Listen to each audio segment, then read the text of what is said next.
भांडुप का भोंगा जो आज दिल्ली से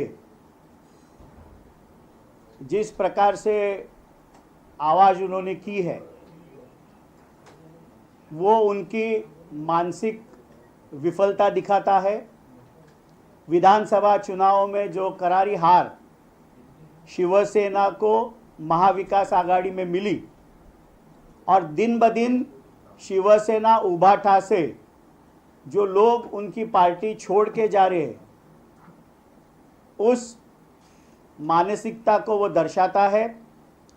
कल राष्ट्रवादी कांग्रेस पार्टी के हमारे राष्ट्रीय कार्याध्यक्ष सांसद प्रफुल्ल पटेल साहब जब राज्यसभा में वक्फ बोर्ड के बारे में चर्चा कर रहे थे, उन्होंने संजय राउत जी को शिवसेना प्रमुख वंदनीय बाला साहब ठाकरे जी की शिवसेना याद दिलाई।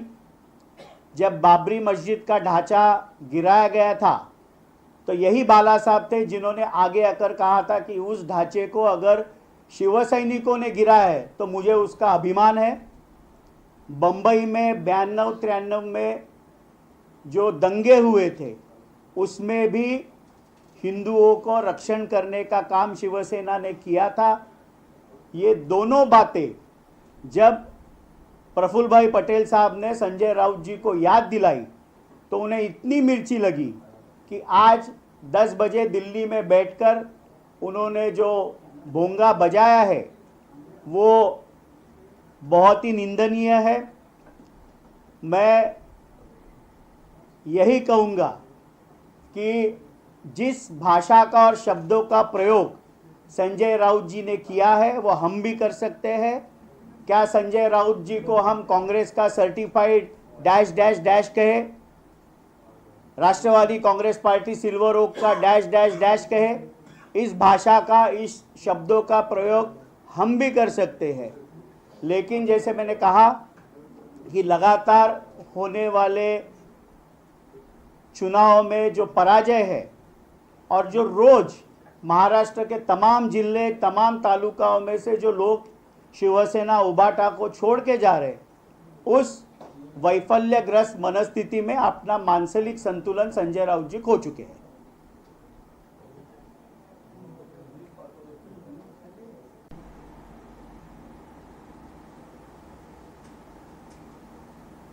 भांडुपचा भोंगा आज दिल्लीवरनं पुन्हा एकदा कर्कश आवाजामध्ये वाजला। राष्ट्रवादी काँग्रेस पक्षाचे राष्ट्रीय कार्याध्यक्ष, राज्यसभेतील आमचे नेते खासदार प्रफुल्लभाई पटेल यांनी काल वक्फ बोर्डाच्या विधेयकावर भाषण करताना शिवसेनेचं जाज्वल्य असं हिंदुत्व जे शिवसेना प्रमुख वंदनीय बाळासाहेब ठाकरेंच्या वेळेला जे होतं याची त्यांना आठवण करून दिली आणि त्याच्या मिरच्या त्यांना इतक्या झोंबल्या की आज हा भोंगा दिल्लीवरनं अत्यंत कर्कश आणि खालच्या पातळीवरनं वाजला। शिवसेनेचं हिंदुत्व घर से को हम हिंदू है आणि वंदनीय बाळासाहेब ठाकरेंनी ज्या वेळेला बाबरी मस्जिद पाडलं गेलं त्यावेळेला ते शिवसैनिकांनी पाडलं असेल तर मला त्यांचा अभिमान आहे। आणि ज्या वेळेला 92-93ला मुंबईमध्ये दंगली झाल्या त्यावेळेला असलेला शिवसेनेचा सहभाग याची केवळ त्यांना आठवण करून दिल्यानंतर आत्ताची शिवसेना जी संजय राऊतांनी काँग्रेसच्या चरणी अर्पण केली, महाविकास आघाडीमध्ये अर्पण केले, यांना एवढ्या मिरच्या झोंबल्या की एखाद्या मानसिक रोग्यासारखं आज वक्तव्य ते करत होते। खरं तर ज्या प्रकारच्या शब्दांचा त्यांनी प्रयोग केला ते शब्द आम्ही देखील बोलू शकतो। मग संजय राऊतांना काँग्रेसचं सर्टिफाईड डॅश डॅश डॅश किंवा सिल्वर ओकचा सर्टिफाईड डॅश डॅश डॅश हे आम्ही देखील बोलू शकतो, पण आमच्यावर ते संस्कार नाहीत। लोकसभा असेल किंवा राज्यसभा असेल, ज्या गोंधळलेल्या परिस्थितीमध्ये शिवसेनेच्या दोन्ही सभागृहांमध्ये भाषणं झाली, याच्यावरनं निराशेच्या आणि पराभवाच्या वैफल्यातनं रोज पक्ष सोडून जे शिवसैनिक, शिवसेना पक्षप्रमुख उद्धव ठाकरे यांच्या नेतृत्वावरचा विश्वास जो कमी होतोय, हा अधिक कसा बळकट होईल, हा जर संजय राऊतांनी विचार केला तर ते अधिक योग्य राहील. पण संजय राऊतांना एवढीच विनंती आहे की पत्रावाला चाळीची आज आता लॉटरी निघते आणि ज्या आरोपामध्ये ईडीमध्ये 8-9 महिने जेलस्वारी ज्यांची झाली, यांनी बोलताना ताळतम्य बाळगावं.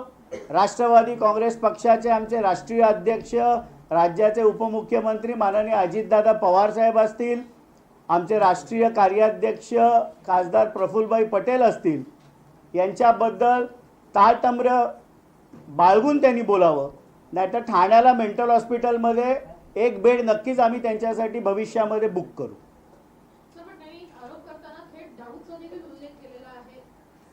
आरोप करणं खूप सोपं आहे. कुठेही माननीय प्रफुल्लभाई पटेलांवर अशा प्रकारच्या साधी चौकशी देखील कधी लागली नाही.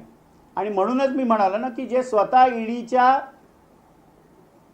मुळे जेलची वारी करून आले, पात्रावाळा चाळ असेल, ज्यांना जेलमध्ये जाऊन बेलवर ते बाहेर आले, यांनी उगाचच वायफळ आरोप करू नयेत. प्रश्न असा उपस्थित होतो की तुम्ही तटकरे हे कुठल्या लोकसभेमध्ये कुठले भाष्य करताना दिसत नाही आहेत वक्फ बोर्डवर. प्रफुल्ल पटेल समर्थन करतात. अजितदादा वेगवेगळ्या ठिकाणी मुस्लिमांसाठी इफ्तार पार्ट्या ठेवतात, तिथं मुसलमानांची वेगळी भूमिका मांडतात. याच्यामुळे पार्टी संभ्रम परिस्थिती असेल. राष्ट्रवादी काँग्रेस पार्टीमध्ये कुठलीही संभ्रमाची परिस्थिती नाही. राष्ट्रवादी काँग्रेस पार्टीने वक्फ विधेयकामध्ये लोकसभेमध्ये देखील मोदी सरकारच्या बाजूनी मतदान केलं आणि राज्यसभेमध्ये देखील मोदी सरकारने आणलेल्या विधेयकाच्या बाजूनी मतदान केलं. त्यामुळे राष्ट्रवादी काँग्रेस पार्टीमध्ये कुठेही गोंधळलेली परिस्थिती नाही. राष्ट्रवादी काँग्रेस पक्षातले अल्पसंख्याक विभागातले आमदार असतील, नेते असतील, हे सध्या आपली शिवशाहू फुले आंबेडकर विचारधारा एकीकडे तुम्ही पुढे घेऊन जाणार म्हणता आणि दुसरीकडे अशा पद्धतीचं मतदान केल्यामुळे आता आम्ही पुढे काय सांगायचं किंवा मतदारांपर्यंत कसं जायचं हा प्रश्न पडल्याचं खाजगीमध्ये बोलताय, समोरून बोलायला कोणी तयार नाही. राष्ट्रवादी काँग्रेस पक्षाने कुठेही शिवशाहू फुले आंबेडकरांची विचारधारा सोडली नाही. वक्फ बोर्डाचं जे विधेयक आलं हे कुठल्याही प्रकारे मुस्लिम धर्माच्या विरुद्ध नसून वक्फच्या ज्या प्रॉपर्टीज आहेत याचं नियोजन, त्याचा वापर, त्याच्यामध्ये पारदर्शकता आणण्यासाठी हे मोदी सरकारने आणलेलं विधेयक होतं. याच्यामध्ये कुठेही मुस्लिम धर्माच्या धार्मिक ज्या प्रथा आहेत, ज्या धार्मिक परंपरा आहेत, याच्यामध्ये कुठलाही प्रकारचा दखल सरकार देणार नाही. विधेयक केवळ वक्फच्या ज्या प्रॉपर्टीज आहेत याचं चांगल्या पद्धतीने मॅनेजमेंट व्हावं, त्याचा खरोखर उपयोग मुस्लिम समाजातील गोरगरीब विद्यार्थ्यांना त्यांच्या शिक्षणासाठी, त्यांच्या रोजगारासाठी व्हावा, या हेतूनेच केंद्रातील NDA सरकारने माननीय नरेंद्र मोदी साहेबांच्या नेतृत्वाखाली हे वक्फचं विधेयक आणलेलं आहे. शरद पवार एनसीपीचे नेते सुद्धा पवार साहेबच तिथे नव्हते. ते ज्या पद्धतीने तुमच्यावर प्रफुल्ल पटेलांना ट्रोल करतात सोशल मीडियावर, त्यांची भूमिका दुटप्पी दिसत नाही. 100% लोकसभेमध्ये माझ्या जे वाचनामध्ये आले की त्यांचे 2 खासदार, शिरूरचे डॉक्टर अमोल कोल्हे आणि भिवंडीमधनं निवडून आलेले सुरेश उर्फ बाळ्या म्हात्रे, हे देखील लोकसभेमध्ये अनुपस्थित होते. आणि त्यामुळे आमच्यावर बोलण्याआधी लोकसभेतील त्यांचे हे 2 खासदार का गैरउपस्थित होते याचं स्पष्टीकरण जर राष्ट्रवादी काँग्रेस पार्टी, शरदचंद्र पवार गटाने दिलं तर ते अधिक संयुक्तिक राहील. पवार साहेब स्वतः नव्हते, मुंबईत होते. त्यांचं यापूर्वी सुद्धा वेगवेगळा स्टँड अनेक वेळा ठरलेला आहे. म्हणजे यापूर्वी सुद्धा वेगवेगळ्या महत्त्वाच्या चर्चेच्या वेळेस पवार साहेब नसतात. मग ही नेमकी भूमिका काय आहे? NDA अलायन्सला, गव्हर्नमेंटला मदत करण्याचा स्टँड पवारांचा आहे. आता आदरणीय पवार साहेबांबद्दल बोलण्या इतका मी मोठा नाही, पण ते का गैरहजर होते, कशासाठी गैरहजर होते हे न कळण्या इतकं महाराष्ट्रातील जनता दुधखुळी नाही. प्रफुल्ल पटेलांनी ट्विट केलेलं आहे. त्यांनी संजय राऊतांना म्हटलेलं आहे की माझ्या चारित्र्यावर आणि इतिहासावर बोलण्याची आपण पवार साहेबांकडून माहिती घ्यायला हवी होती, असं म्हणण्यात आलं. मी सांगितलं ना की कालच 2च वाक्य जी आदरणीय प्रफुल्लभाई पटेल साहेबांनी राज्यसभेमध्ये जशी संजय राऊतांची एंट्री झाली आणि आपल्या भारतीय संस्कृतीप्रमाणे त्यांना नमस्कार करून ती वाक्य बोलली, त्याच्या मिरच्या एवढ्या त्यांना झोंबल्या की आदरणीय प्रफुल्ल पटेल साहेबांचं योगदान मग ते काँग्रेसमध्ये असताना असेल, राष्ट्रवादी काँग्रेस पक्षामध्ये असेल किंवा आत्ताची राष्ट्रवादी काँग्रेस पार्टी अजित पवार साहेबांच्या नेतृत्वाखालीमध्ये असेल, अनेक वर्ष त्यांनी संसदेमध्ये संसदपटू म्हणून काम केलं आहे. अनेक वर्ष त्यांनी मनमोहन सिंग साहेबांच्या कॅबिनेटमध्ये कॅबिनेट मंत्री म्हणून काम केलं आहे. हे त्यांचं योगदान कोणीही नाकारू शकत नाही. आणि त्यामुळे मी जसं बोललो की पराभवाच्या आणि रोज जे शिवसेनेचं अधःपतन होतं आहे उबाठाचं, याच्या वैफल्यातनं संजय राऊत यांचं मानसिक संतुलन बिघडलेलं आहे. सर, एकीकडं प्रफुल्ल पटेल ज्या पद्धतीने सभागृहामध्ये भाषण करत होते, ते संजय राऊतांवर अंगुली निर्देश करताना कुठेतरी कशा पद्धतीनं ते काँग्रेसबरोबर गेले, कशा पद्धतीनं बाळासाहेब ठाकरेंचं काँग्रेसबद्दलची भूमिका जायची, अशा अनुषंगाने ते बोलत होते. पण हे बोलत असताना एक बोट आपण ज्यावेळेस समोरच्याकडे करतो त्यावेळेस 4 बोटं आपल्याकडे असं वाटत नाही का? कारण तुम्ही देखील शिवशाहू फुले आंबेडकरांची विचारधारा सांगत होता, तुम्ही अनेक वर्ष झालं काँग्रेससोबत आहात आणि आता तुम्ही भाजपसोबत गेलेला आहात. असं असताना ही दुटप्पी भूमिका कशी काय? राष्ट्रवादींनी आपली भूमिका दोन्ही सभागृहांमध्ये विधेयकाच्या बाजूनी मतदान करून स्पष्ट केली. शिवसेना उभाठा ही मात्र गोंधळलेल्या परिस्थितीत होती. ज्या वंदनीय शिवसेना प्रमुख बाळासाहेब ठाकरेंची आपण यूट्यूबवर गेलात तर अनेक वेळेला भाषणांमध्ये म्हटले की माझी काँग्रेस होण्यापेक्षा मी माझं दुकान बंद करीन, त्याच शिवसेनेने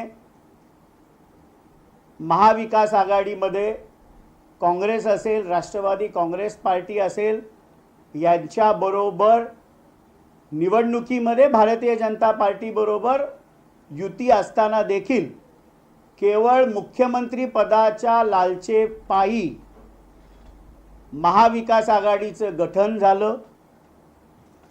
ज्या वेळेला शिवसेनेमध्ये तत्कालीन शिवसेनेचे नेते मुख्यमंत्री माजी एकनाथरावजी शिंदे यांनी बंड केलं, त्यावेळेला वंदनीय शिवसेना प्रमुखांचं हिंदुत्व, धर्मवीर आनंद साहेबांची शिकवण ही शिवसेना विसरत जाऊन शिवसेनेचं काँग्रेसीकरण ज्या संजय राऊतांमुळे होतंय त्यांच्यामुळेच शिवसेनेचे आज ही परिस्थिती उद्भवलेली. सर, पुण्याला दिनानाथ मंगेशकर हॉस्पिटलमध्ये 10 लाख रुपये भरल्यानंतर एका महिलेला जीव गमवावा लागला. दोन्ही सेना त्या आंदोलन करतात, पक्षाचे कार्यालय करतात. माझी माननीय सार्वजनिक आरोग्य मंत्री प्रकाश आंबेडकर साहेबांना आमच्या पक्षातर्फे विनंती आहे की शासन स्तरावर चौकशी नेमून याची चौकशी झाली पाहिजे. जर दीनानाथ मंगेशकर हॉस्पिटलमुळे एका निष्पाप जीवाला आपला जीव गमवायला लागला असेल तर हे अत्यंत चुकीचं आहे. अशा परिस्थितीमध्ये त्या हॉस्पिटलवर कडक कारवाई झाली पाहिजे. पण एक पहिला आता सध्या मनसे हे आक्रमक झाले, बँकेमध्ये जाते, परप्रांतीय लोकांना जाब विचारते आणि काही ठिकाणी तर त्यांचा खळखटाक जो प्रकार आहे तो करते. आपल्या पक्षाची काय भूमिका आहे? महाराष्ट्राची भाषा ही मराठी आहे. महाराष्ट्रामध्ये राहणाऱ्या प्रत्येक माणसाला ही मराठी आली पाहिजे, मराठीमध्ये बोलण्याचा प्रयत्न केला पाहिजे. आपण परप्रांतातून जरी आलो असलो आणि महाराष्ट्रामध्ये स्थायिक झाला असलो तरी मराठी शिकून मराठीमध्ये बोलण्याचा प्रयत्न केला पाहिजे. पण ज्या पद्धतीने गेल्या 1-2 दिवसापासून मनसेचं खळखट्याक चाललं आहे, ही अशा प्रकारची जबरदस्ती देखील करून मराठी बोलायला लावणं हे देखील चुकीचं आहे. दीनानाथ मंगेशकर हॉस्पिटलचे कोरोना काळातले अनेक गैरप्रकार समोर आले होते. खरं तर या हॉस्पिटलला नाममात्र 1 रुपयात ती जागा जी आहे ते शरद पवारांना दिल्याचं पाहायला मिळतंय. असं असताना राज्य सरकारचं अजूनही त्यांच्यावर जबरदस्त आहे. मागच्या आठवड्यातली घटना तर आपल्याला माहिती आहे, आपण बघतोय. एकंदरीतच या सगळ्यावर कुठेतरी अंकुश लागायला पाहिजे. पालकमंत्री अजित पवार आहेत आणि आरोग्य सेवेचे अशा पद्धतीचे दिंडवडे निघतात पुण्यात. म्हणूनच मी सांगितलं ना की माझी सार्वजनिक आरोग्य मंत्री माननीय प्रकाश आंबेडकर साहेबांना विनंती आहे की शासन स्तरावर एक चौकशी समिती नेमली पाहिजे, जिचा रिपोर्ट अनेक महिने न लागता काही दिवसामध्येच आला पाहिजे. आणि खऱ्या अर्थाने जर हॉस्पिटल त्याच्यामध्ये दोषी असेल तर कडकातली कडक कारवाई त्या हॉस्पिटलच्या व्यवस्थापनावर झाली पाहिजे. सर, नांदेडला एक प्रकार घडला आहे. ट्रॅक्टरमध्ये 8 जण त्या विहिरीत, ट्रॅक्टर विहिरीत पडला, 8 जण त्यामध्ये बुडालेले आहेत आणि ते भूज गावचे आहेत असं माहिती मिळते. काय सांगायचं? जी काही नांदेडची घटना मी काही बघितलेली नाही. आपण जी मला सांगता ही दुर्दैवी आहे. शेवटी एकही प्राण गमावणं हे चांगलं नाही. नक्की काय नांदेडला कशा प्रकारे ती दुर्घटना झाली याची मी अधिक माहिती घेईन.